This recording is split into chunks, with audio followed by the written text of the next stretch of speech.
Apart from setting language encoding, we can also use the HTTP equiv meta to set auto-renewal for a web page.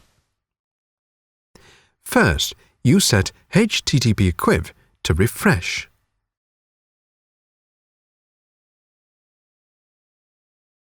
Then you set content to the time interval you want.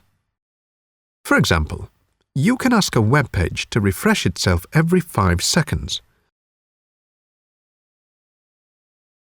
Or you can ask a web page to automatically jump to another page 5 seconds later. You need to put a URL behind the time interval. Still, remember, you need a semicolon to separate them.